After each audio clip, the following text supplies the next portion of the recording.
അപ്പോൾ ഇന്ന് ക്രോക്കറി ഷോപ്പിങ്ങിന് പോയപ്പോൾ വാങ്ങിച്ച കപ്പയാണിത്. ഒരു വലിയ കപ്പ. അപ്പോൾ ഞാനതിനെ പുഴുങ്ങാൻ പോവാണേ. നമുക്ക് തൊലിയൊക്കെ കളഞ്ഞതിനെ റെഡിയാക്കാം.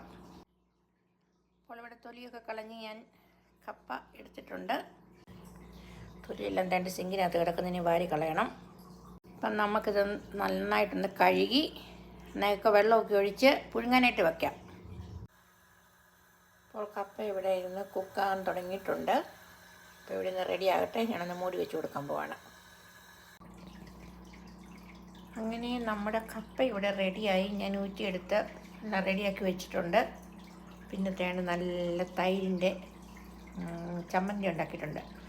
തൈരും നല്ല പച്ചമുളകും കുഞ്ഞുള്ളി എല്ലാം കൂടി ഇട്ട് അടിച്ചെടുത്ത് നല്ല അടിപൊളി ചമ്മന്തി. അപ്പം നമ്മുടെ കപ്പയും ചമ്മന്തിയും റെഡി ഗായ്സ്.